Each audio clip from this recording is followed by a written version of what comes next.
Hello and welcome to another edition of Exotic Gardening, Yorkshire Kris Weekly. It's been a pretty cold week this week after the decent start. We've had some very cold nights down to almost freezing, so it did protect the tree fern emerging leaves and also the Gunra manicata as well, because I hate it when you get a late frost and it damages plants just before they get into their real growth spurt.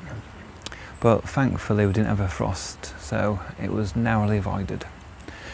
But the chance of frost can still happen right through May in this location, although it's very rare we get them in May, to be honest, normally the end of April.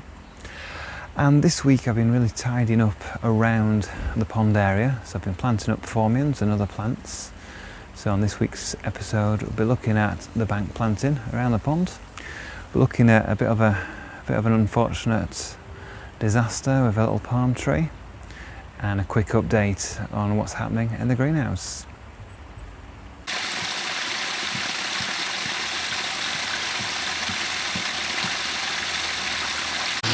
So carrying on from last week, where I cleared the far end banking near the pond and planted the Phormium Platts Black next to the Trachycarpus princeps.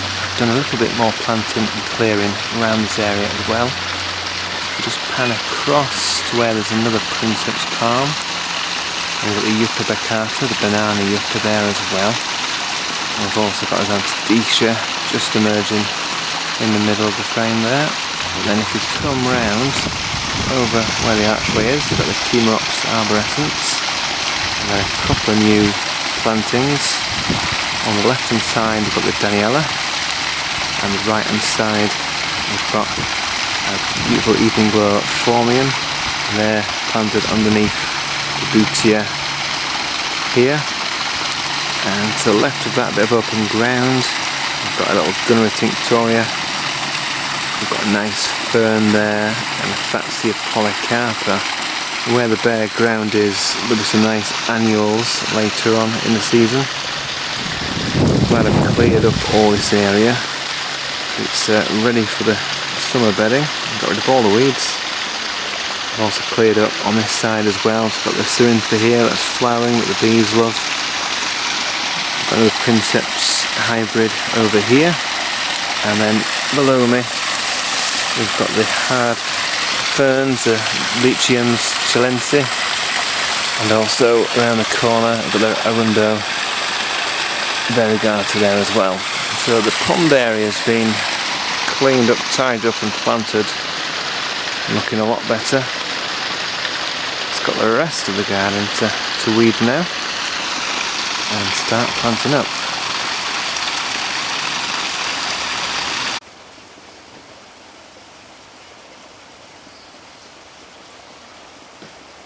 This little cacti I'd totally forgotten was in the garden. It's been out a couple of years.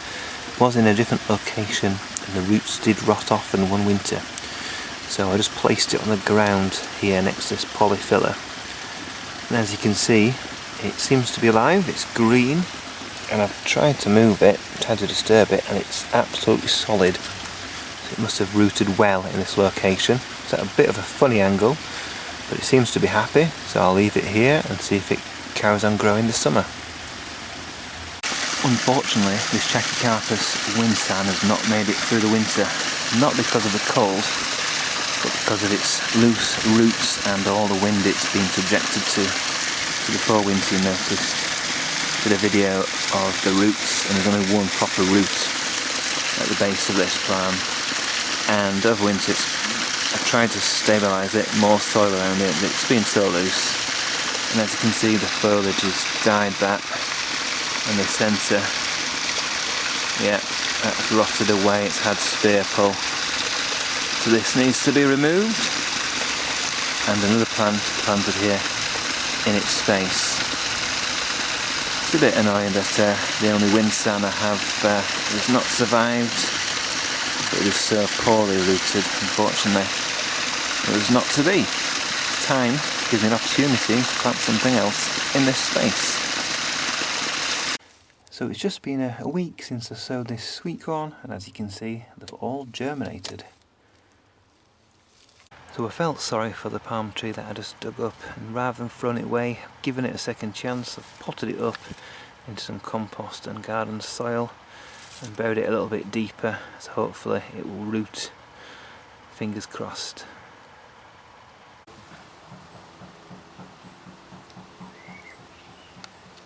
I received this large A4 envelope all the way from Poland from one of my Facebook friends. I'm going to open it and see what's inside. And inside the package we have a nice opuntia, or 2 opuntia cuttings, made up of 2 pads each. The bases look like they've dried over. So I'm going to plant these out, and these should be hardy, down to at least -15, maybe -20, which is colder than my garden's ever going to get. So I'm going to plant these by the pond. So here are the opuntias planted out in full sun on a south-facing banking, so it's nice and well drained. And I've planted the lower of the 2 pads halfway into the ground on both of those, so I'll give it a bit of stability. I've got no roots at the moment. I won't water these in, I'll just let the natural rainfall take care of these. And these should root pretty quickly, and then hopefully new pads will emerge, hopefully this summer, and if not, next year. So they are 2 very hardy and hopefully very happy opuntias, or cacti.